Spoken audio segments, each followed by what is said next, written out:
Welcome to Uncorked, Wine, Business, and Life with Bill Green. We are coming to you from beautiful Saddlehill and Voorhees, and we will be here regularly talking to you about wine, business, and life from the proprietor of Saddlehill, Bill Green. And the first guest we are going to have is my co-host for the rest of the time here. That's Bill Green. Bill, we are so thrilled to be here at your beautiful place, your beautiful winery, farm, and restaurant. And how did this all come about? Well, first of all, I want to thank you, Jerrold, for agreeing to be my co-host because I've known you for 30 years and I've watched your career flourish and with your radio show. And I came to check you out at Chicky and Pete's a couple months ago and you were just fantastic. So somebody that knows me as well as you do and as close as we are, for you to be able to do this, I just really want to thank you. Well, I appreciate it. It's an honor to do this with you, and I could not be proud of you as a friend and someone I've known for so long for all you've done in your life with your family, beyond with your very much philanthropy, as well as your business success, and this new venture you've had going for recent times, that you have built something for this tremendous area community of having a winery like we have never had here before. So it was actually kind of crazy, and it's really no different than a lot of the things that have happened in my business career. Something bad happened, I pivoted and did something else that turned out to be really good, or something in business. Well, in this case, it was during COVID, October of 2020, and a friend of mine invited me to her horse farm in Lower Gwinnett, Pennsylvania, and she asked if I wanted to ride in her beautiful arena, and I said, I haven't ridden in 35 years. I rode horses when I was a kid. And, 15 minutes later, I got off the horse and I said to my wife, I'm buying a horse. And then 2 weeks later, I was in Ocala, Florida, buying Marley.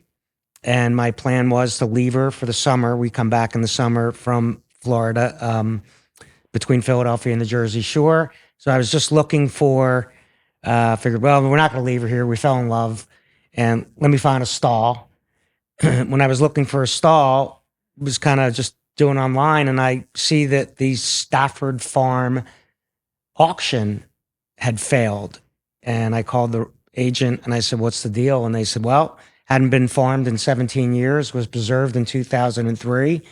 And it's for sale, hit the bid. And that's kind of how it all started. Well, Bill, here we are at Saddlehill, and we are in Voorhees, New Jersey, just across the river from Philadelphia, next to Cherry Hill, for those watching not in this region.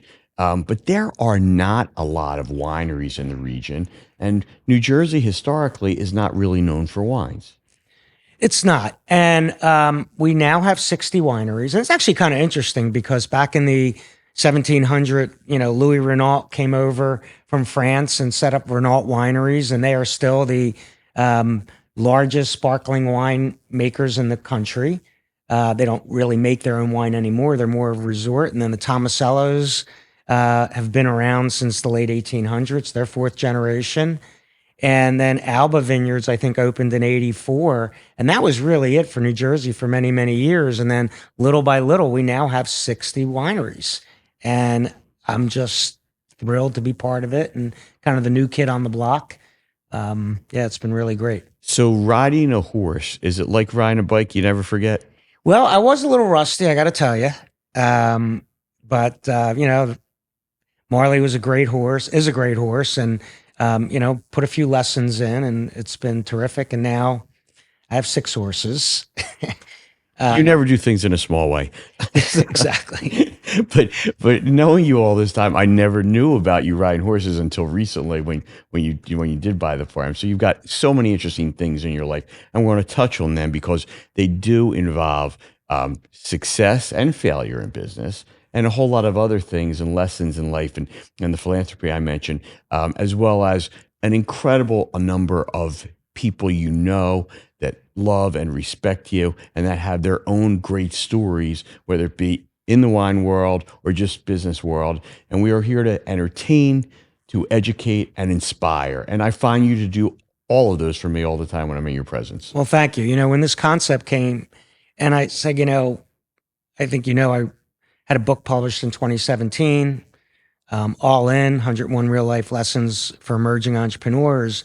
And it Still really, able to get that, by the way, and it is a really good book. And and a it good, really just, you know, after it came out, I wrote it for my children and my grandchildren. Nothing, didn't even think about a published book. And then as I, went through that whole process and I really enjoyed it and I got into writing. And after the book came out, I had a 2-year stint with Inc.com where I was a weekly contributor on entrepreneurship. And I started mentoring some young folks. And, I talk about mentorship a lot. You don't have to be young to have a mentor. I still have mentors. And, the whole thing about talking about careers. And, I was blessed when I first went into my first business to be able to pick up the phone to some really successful business people and just ask questions and pick their brain. And I just figured, the all in Bill Green brand, if we want to call it that, would be something that would be a way for me to give back in a different way than writing checks or, just donating to philanthropic causes. and you have done that because being from this area, spending my whole life in this area, what you have done for the community is huge. And word is spreading. People are coming from all over this region to see Saddlehill, to try both your fine food and your great wine. And getting back to the way New Jersey's history of wine and ways thought of, I mean, you mentioned Renault, which is a worldwide name, but from France. Right. And we know France for wines. And certainly in this country, we know the Napa Valley and the West Coast and Washington's become a real good place for wine. But people historically haven't thought of New Jersey, as I said. So how did you come to make this into a winery, and how does it compare? So the Stafford farm was preserved. So there's only certain things you can do at the farm on this property, and it has to be agricultural related. So in doing my due diligence, what are things that are considered agriculture that, I didn't have a plan to have a horse farm that was to the public or have a farmer's market. So wine is agriculture, the process of making wine. And I said that, wow, being a wine collector for as long as I've been a wine collector, I don't know if I can get my head around making New Jersey wine. So I did my due diligence and I learned a lot. And there's some very, very good wines in New Jersey. And there's some that are not that great, but you're going to find that in every region around the world. And, my goal was, let's make the best New Jersey wine that we could possibly make. And what makes a good place to make wine? Obviously, it has to do with the climate, the soil, and then, of course, the growing of the grapes. So how is this area, and specifically Saddlehill, conducive to making such a... Yeah, so it's actually kind of interesting because one of the first things I did when I was going to buy the farm is have the soil tested. And we happen to be really blessed. So we have 100 years of horse manure on this soil. So the test came out extraordinary. And, what I said was, what is our goal? Our goal is not to try to compete at the upper end of the scale. $100 bottles of wine was not what we were going to try to do, but we wanted to be able to compete, let's call it in the under $40 market. And we think we've done a great job. Matter of fact, I've had my team lay out some wines for us here for you to try, Jerrold, as a person I know that enjoys various wines. And the fact that New Jersey can compete in the market. Maybe we can't make that $100 bottle of wine yet, but trust me, we were working on it here at Saddlehill. And so let's give it a try. I love it. And a $40 bottle of wine is actually probably even more than most people spend on their wines. I mean, I would think probably the price point is somewhere between 10 and 20 on average. Absolutely. That's probably 92% of the wine market. And, up from there, I would say the $40 range is an upper end. And that's got to be within 98% of the wine market. And I have found that you can buy a lot of good bottles of wine at that lower price point. But if you go to 40, that you do really taste the difference. And, and Saddlehill has wines down in the 20s. And we actually do have a $70 bottle of wine, probably pushing it a little bit for New Jersey, but it's actually unbelievable. And, let's try. I'd love to see what you think. These are blind for me as well, but I know my wine. So and what type of wine are we drinking? Oh, I'm sorry. These are all Cabernet Sauvignon. Okay. 2 are from Napa, and one is Saddlehill. Okay, so we're going to see what we like, what our thoughts are. Let's start with number one. And Cheers, buddy. to Uncorked. Uncorked. It's a pleasure to be doing this with you and bringing it to everyone out there.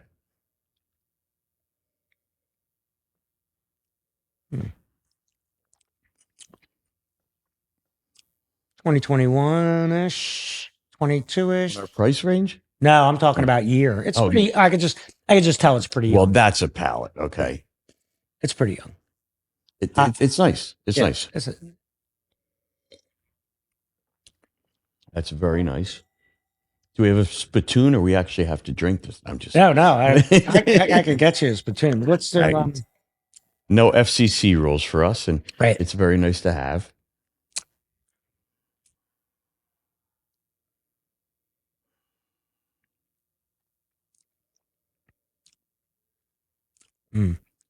What's your thought on this one? Okay, no. Again, I'm not a connoisseur, but I do know what's good that I like, and I've drank a number of great wines over the years.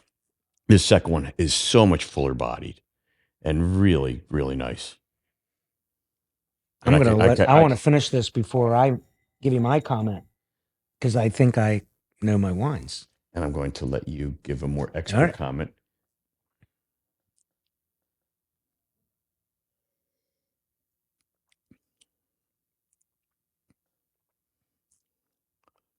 All right. To me, there was a difference between all three. And they're all three nice wines. I would say they are. For my unsophisticated palate, but I think I probably am the general drinker out there. Number two was far superior. Interesting. With number three being nice. I am going to look for one of our key people here that set this up for us.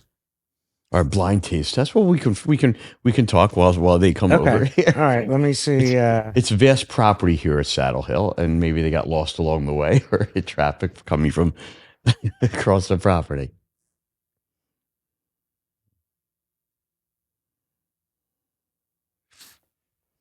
In the meantime, Bill, let's talk about what we want to do here on Uncorked through the weeks and hopefully years ahead. You have been in so many different businesses and industries yourself, and now you're in this new space for you. But we're going to talk about wine. We're going to bring in people who are experts in the wine, have wineries, and some people who just to tell their own inspirational stories about business and entrepreneurship. What do you have in mind as we go forward? Yeah, so everything will have somewhat of a wine slant, but the business side of it. And I really don't want to only talk about the wine business. We'll obviously touch on it. The saying is, if you want to have $1 million winery, start with 2 million, because there's a lot of failures in the winery business.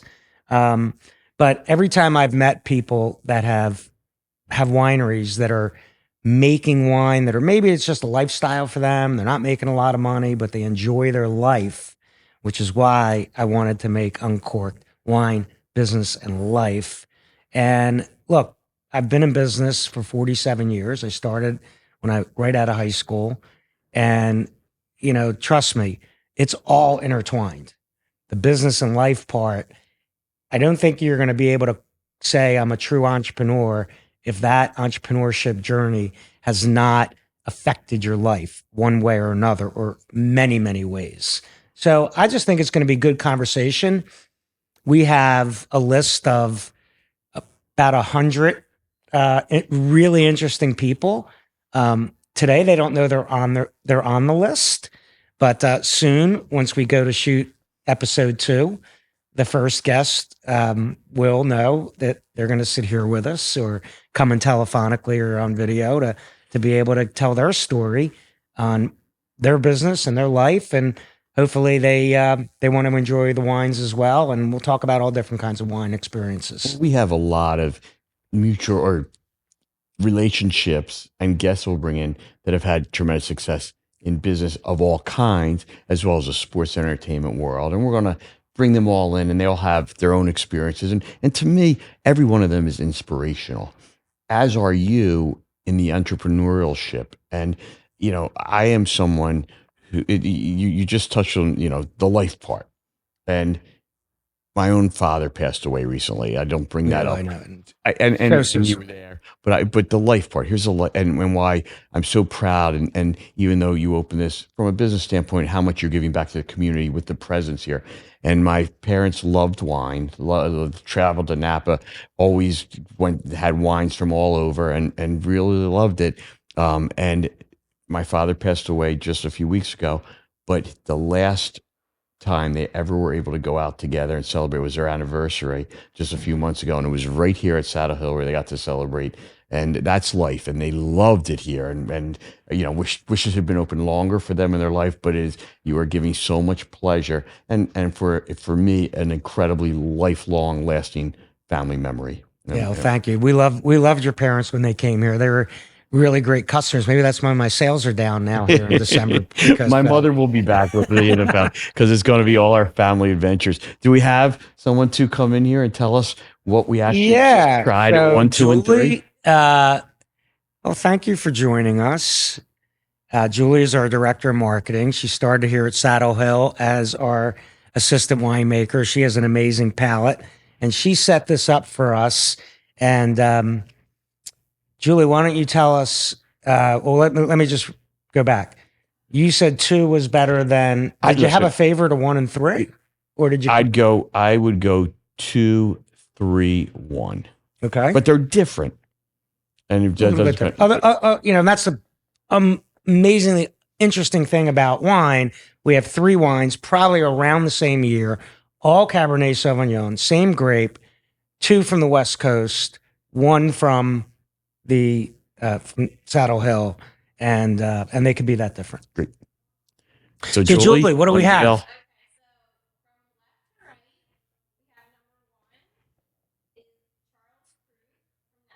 Charles Krug from Napa. And it's a nice bottle of wine. Yeah, it is nice. But it finished third on my favorites.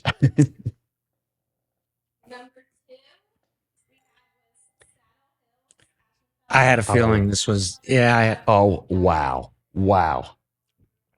Yeah, it's pretty smooth. Wow. And Charles Krug is a very well-known winery. It is. Wow. This is and Jersey. This is Jersey wine.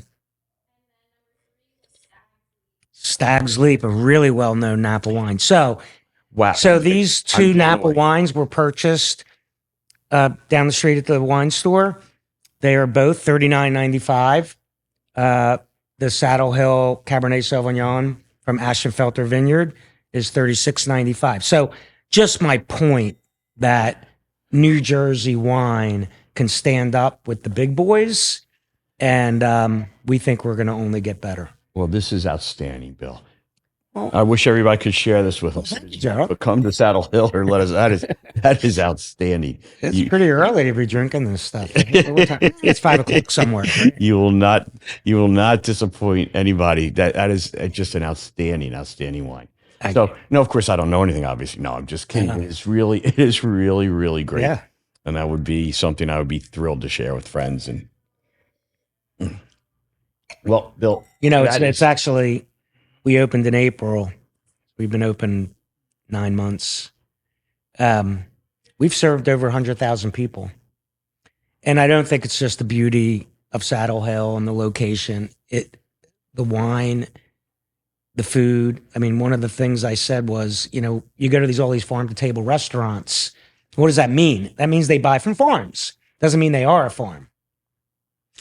And about a year and a half before we opened, I was in Mexico for a wedding, and I went to this amazing farm that grew a lot of their fruits and vegetables. And then you went to one of their restaurants, and that's what you were eating. And chances are it was harvested that day. And when you have a head of lettuce right now, chances are it was harvested a month ago, and it sat on a truck from California or Mexico.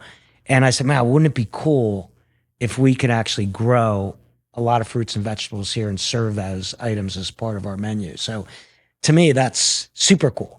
Anything that you're going to put in your mouth here that can be grown, we're really working hard. We found out a new one yesterday.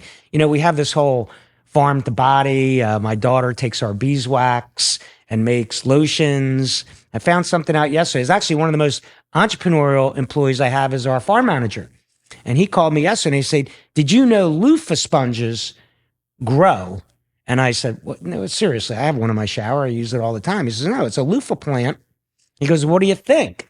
And I said, well, what's the return on investment on this? He says, we're going to plant it this spring. And by the fall, we're going to sell loofah sponges in our market. And I said, okay, we probably won't make any money on it.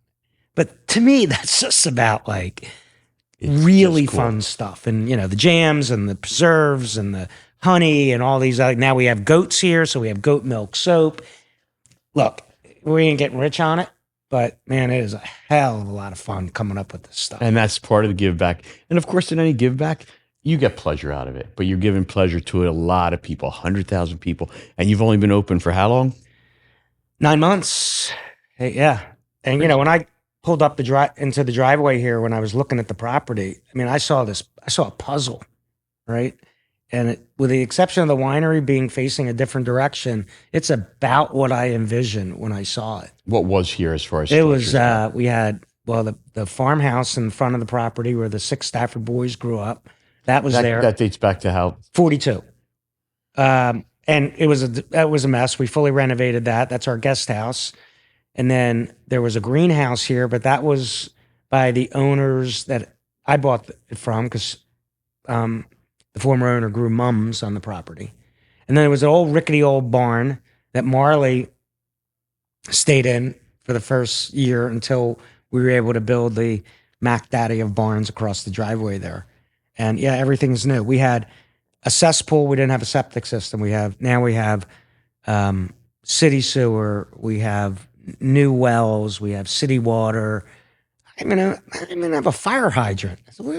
I have a little town here. It's a little village, the village of Saddlehill. Well, Marley is living large. That's an awfully nice barn she has now, Yeah. and a lot more company than she used to have. Bill, I want to talk to you a little bit about your family also, because you know we're talking about wine, we're talking about business, but life and they all go together. They really do, and certainly now you've merged them all three into your life. And wine, to me, wine accentuates anybody's life, but you've made it now a real part of yours and a passion of yours. But your family's been part of your journey in such a big way. You met your wife, Amy, your partner of life in life, and everything else a long time ago. Yeah, and have we're spent together. a tremendous life. Yeah, we're together 40 years, and you know, I didn't have a pot to piss in when I met my wife. And when people joke around with her and say, "Why'd you marry this guy?" She goes, I think he had some potential." But no, we've been together 40 years, and she's been, you know, my biggest supporter. She doesn't get involved in the business, which is probably better. But she's a great sounding board for me, and of course, she gives me her opinion on virtually everything. And I have 3 amazing kids, and none of them are involved in the business at this point. Maybe someday. And I have 6 grandchildren. And 5 girls and 1 boy, and the 4 girls are the oldest, and they've all been on the horses, and they love it. And to me, you know, I always thought a beach house was going to be like the family compound or where we all hung out on weekends, but Saddlehill is becoming that, and it really warms my heart to see everybody here. You have too much energy to spend too much time by the beach, but it's it is so great to combine passion and business and to really, it's sort of work, but it's work that you love always. And I know you worked hard through your life to get to this point. And I do want to discuss it a little bit, because when we talk about life and its lessons and business, you took risks along the way, and risks that most people wouldn't take. I know that I grew up knowing that I was going to college and ultimately law school. I don't know why I knew that, but it was just drilled into my head by parents' emphasis. You had a different spirit inside of you and actually tried the formal education route, knew it wasn't for you. And most of the most successful people I know sort of were the same way, certainly the most successful entrepreneurs. And it's the formal education is great for a lot of people. I do not minimize it whatsoever. But in your own case, you really got your education on your own and in different ways. I did. And, you know, I learned things even in the early phase that you just don't learn in school, in college, right? And, but I also took a lot of time studying on my own. I mean, back in the day, remember when you buy, your cassette tapes and you put them in your car and you'd listen. Do we still have cassette I tapes? don't have any cassettes anymore, but I had I so many self-improvement tapes or business tapes, or I'd find guys that did things on distribution. My first business was a big, large distributorship. And I used to call it my rolling university. So a lot of people were listening to music or sports radio. Sorry, Jerrold, I love your all pro Philly show. I was listening to some, probably what most people will consider pretty damn boring. And when I sold my first business and retired at 43, I went back to college, and I did great and wanted to continue, but it just wasn't in the cards because I couldn't keep the entrepreneurial spirit out of me, and I had to just start another business. So, yeah, I would want anybody. I highly recommend going to college, but like you say, it's not for everybody. Well, there's a lot of different things that college will teach you, of course. And part of it is just a rite of passage at a certain age as much as anything else with the education. But it's funny how you mentioned going back to school. And I went to college and law school and was a decent enough student, but it was just a means to an end. And it was just something I had to go through. And as you mentioned, going back to school after selling a business, from my standpoint, some of the best students I was in school with were actually significantly older.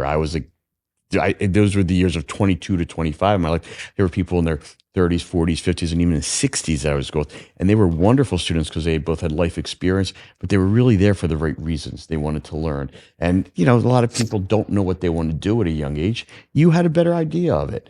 And the better idea was starting a flea market and building business that has done so much for you and your family. It's actually kind of interesting because, you talk about risk. And I think a lot of people don't realize that my first business was in the Berlin flea market. It was between junior and senior year of high school. And then kind of fast forward a few months later, my dad lost his job. And he said, come and let me help you out while I'm looking for a job. And I said, okay, Dad, sounds like fun. And he joined me in the flea markets. The next thing I know, my mom's with us. And what were you selling in the flea market? We were selling, well, my dad was a hardware buyer for EJ Corvettes. So he had introduced me to these people that I could buy hardware from. That was really phase two, because phase one was driving down Hartwood Drive in Cherry Hill, which was to me where the rich people lived, and picking their trash and then bringing it out to the flea market and selling stuff. So then when my dad gave me the hardware idea, and then April of my senior year of high school, my dad and I started looking for a hardware store, and we couldn't afford anything big. So we bought a closed one in West Collingswood, and it was terrible. Nobody came. And I looked across the street and I saw there's an apartment complex, and I said, Dad, what do you think they do? Like, where do they fix their stuff up? Because go over there and give them a credit application so they buy stuff, when they need to fix apartments up. I walked over and the guy said to me, kid, we don't buy from hardware stores. I go, oh, okay. He goes, and he reached back and he grabbed these catalogs off the shelf. And he said, we buy our plumbing from this guy, and we buy our electrical from this guy, and our janitorial supplies from this guy. And I said, well, we have all that stuff in the hardware store. He said, well, we buy wholesale. I ran back and I said to my dad, I said, Dad, there's something here. And he said, you lost your mind. He was kind of half-class, empty guy. And I just started working on a catalog. And next thing you know, my business, William, and my dad, Martin, was formed. And we were oil and water. I mean, he was happy when we got to the point where he was making his $40,000 a year. And I was pretty young, and I wanted to take risk, and I wanted to go into Philadelphia. I wanted to have an 800 number. He said, tell them to call collect, and it was oil and water. So risk was the big thing was in 1989. So now we're in this thing 12 years. We're about a $10 million a year company, which is not nothing. We're doing great. My dad can't be happier, making more money than he ever made. And I said, Dad, I have much bigger visions for this. And I said, give me your number. And he gave me the number, and it was a couple $1 million. And where do you want me to get that? And I second mortgaged my house, and I did everything I needed to do. And of course, Dad took a note, and kind of the rest was history. And you were already married at this point. Oh yeah, I was married. I had 2 little kids, and so it was a pretty big risk. Huge risk. Huge risk. Right. And then the rest was history. 95, I sold half the business to a private equity firm, and in 96 we went public, and yeah, it was crazy. It was so fast forward by 2000. The markets kind of went against us, just really industry wise. So we took the company private with JP Morgan Chase, General Motors pension fund, and I sold a lot of my shares on that. And then I found myself running a $650 million company with 2,300 employees. And I woke up one day at 42. I said, what the heck am I doing? I just want to be a dad, and I just want to coach football and basketball and soccer and do that stuff. My kids were, my oldest was 12, and that's what I did. I resigned. I had already sold most of my shares, and 3 months into my retirement, Amy handed me a shopping list, and I said, it's time to go back to work. So the You were private never equity going to sit business, still. real estate all kind of started rolling. And there's been a bunch of businesses since that time. And you mentioned glass being half full and half empty. You can take my 1 and 3. I'm sticking with Saddlehill right here. This is just really, really wonderful. All right. And not just for breakfast anymore or whatever it might be as we are here, but that is just really delicious. Getting back to your sort of ventures that got you to here, you talked about sort of the ingenuity to go talk to that apartment building. Bill, I hear your stories, and it's not, people will often look with either envy or anyone could have done that. And I don't know anyone else who would have done that. And that's part of who you are. And they don't teach you that at the Harvard Business School or anywhere else. It's you were there and you saw an opportunity, and then you listened to what he was telling you, and then you crafted something around him. That's the creativeness, that's the ingenuity that it takes to be a real successful entrepreneur. Yeah. So, I like thinking about different things. I kind of nickname Curious George because I was one of those little kids. Why, mommy? Why? Why? Because I always wanted to know. And, but I really, really never, with the exception of being rejected by girls, we were kids, I was a paper boy. And even before that, I would sell stuff door to door. And, you get used to rejection. And if you can walk off that porch after being rejected many, many times and still have a smile on your face and jump on your bike and just roll to the next house. And I think that was kind of like why I was okay going to that apartment complex. So what was the worst thing the guy was going to say? I don't want to buy. Great. Okay.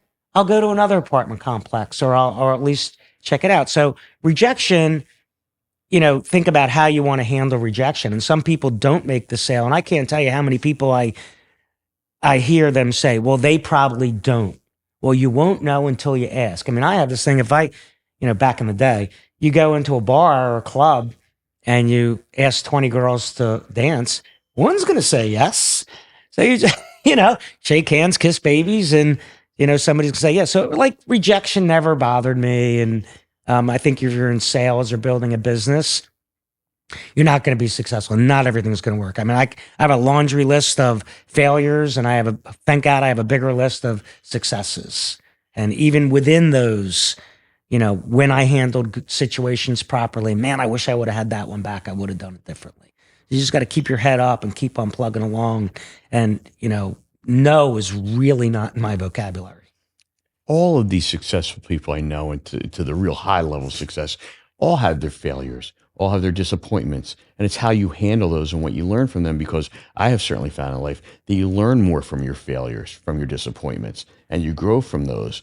And the other part that really is clear from everything you said, and this they don't teach you at school either, at college, and some people actually going to school and getting their education, detracts from this. And that is, you had something inside of you that made you hardworking always. The paper route, the willingness to pick stuff out of the trash can. And I see you even here at Saddlehill. You don't look down on anything. You're willing to get your hands dirty, and always were, and never stop. And knowing everything from literally the bottom up is also very, very helpful and great for your staff and everyone else to sit. I think setting that example, like I'll walk through the tasting room, and if I see something on the floor, I pick it up. I don't tell somebody to pick it up, right? But you talk about failure and looking adversity in the face, and we could have lots of examples, but we're going to talk a lot about sports here, and hopefully we're going to have some amazing guests. But we all know that probably one of the best athletes on the planet got cut from his high school basketball team, Michael Jordan, and he didn't sulk and do something else and give up. He worked harder. And, to me, what a lesson. How do you deal with failure and then overcome it and turn it into success? And I'm sure Michael Jordan, who's one of the most competitive people that has ever walked the planet, kept that chip on his shoulder always, and it's probably still there of being cut and told that he wasn't. He would be a cool guest. And I know you have ways to get him on here.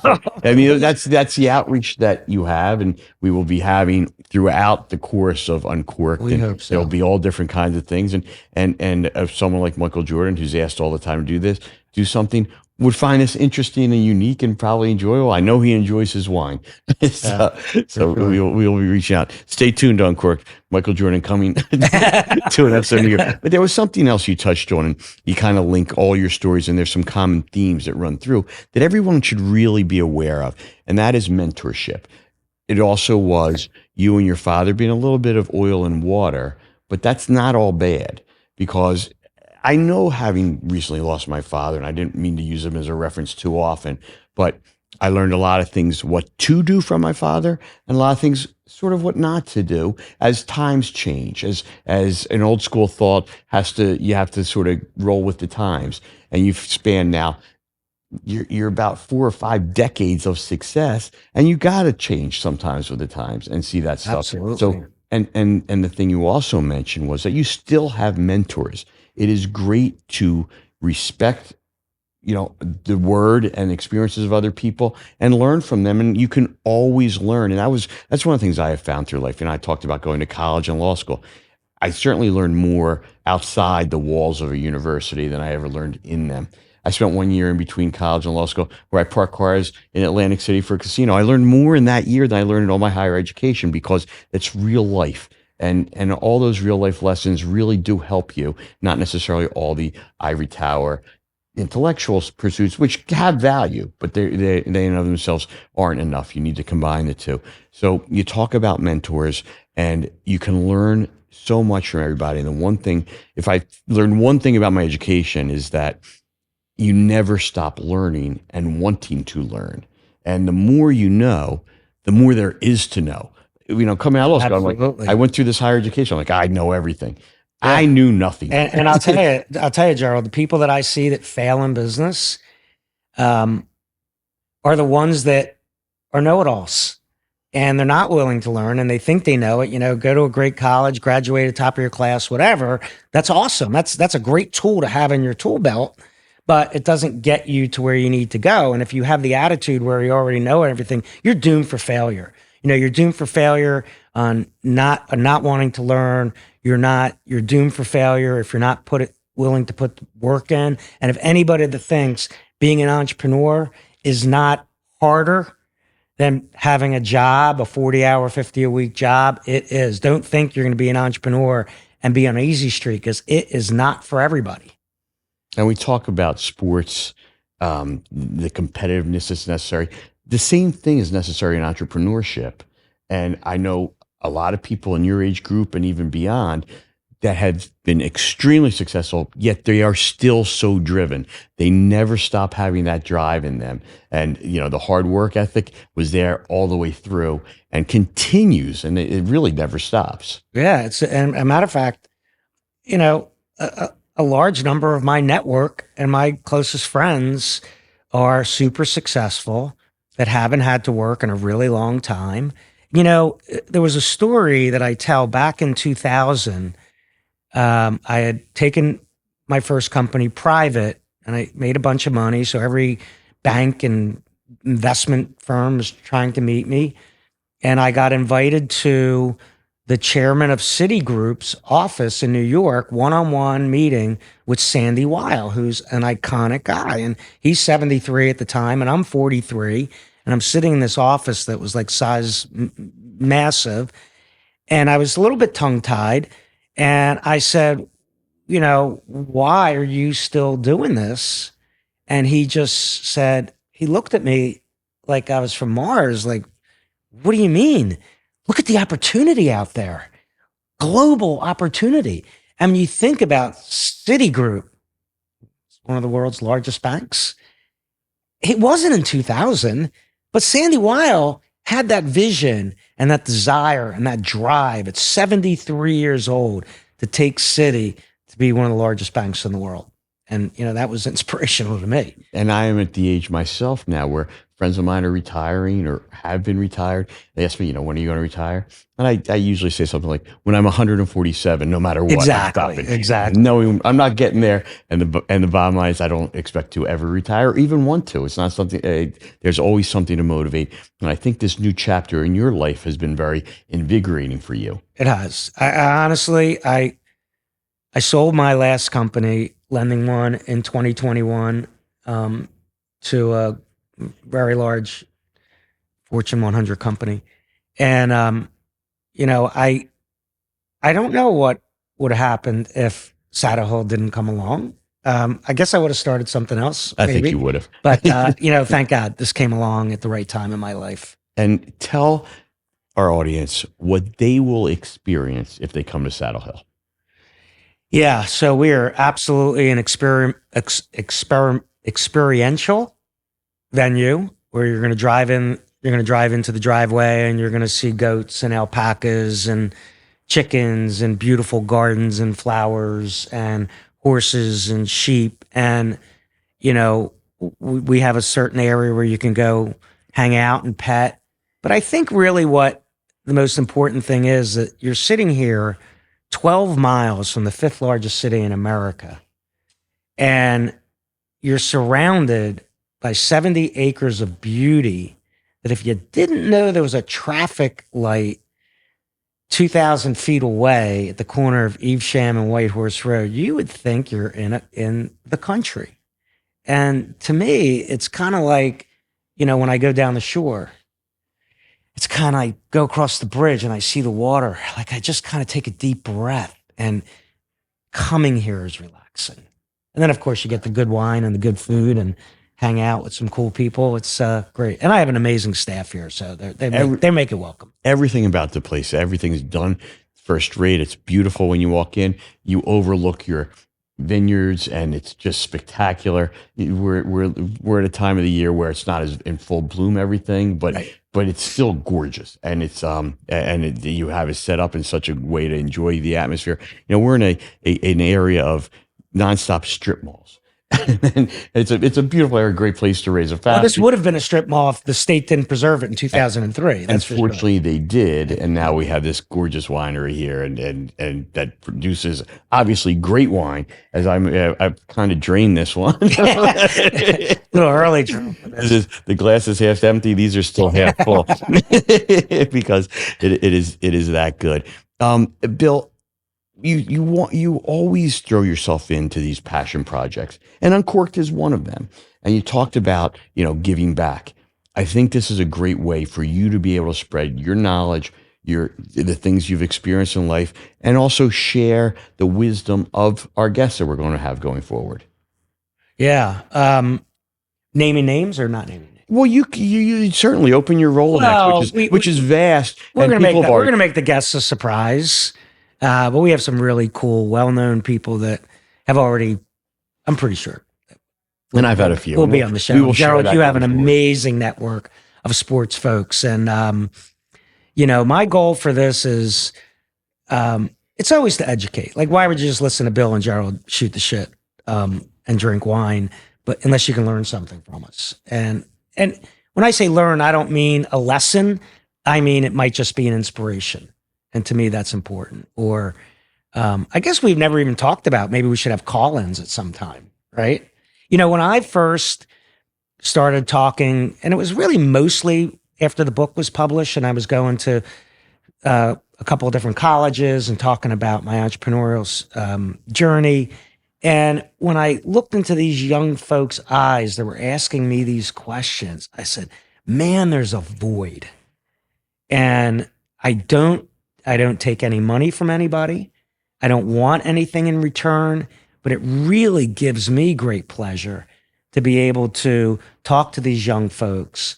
And I'm straight with them too. And I could say, and that's a dumb idea, right? Or, hey, did you look about it this way? Look at it this way. And because, a lot of these folks today think they're going to go out to Silicon Valley, have a startup, or be a billionaire, and we know the chances of that. But you don't want, so you don't want to discourage, but you want to guide. And so many of these folks that aren't know-it-alls came to me, and that was really inspirational for me, wanting to keep going and keep doing. Like, why did I write an article every week for Inc. magazine? I wasn't making anything from it, but it was kind of cleansing for me. And I would talk about things that were on my mind or a lesson that I thought more people needed to know.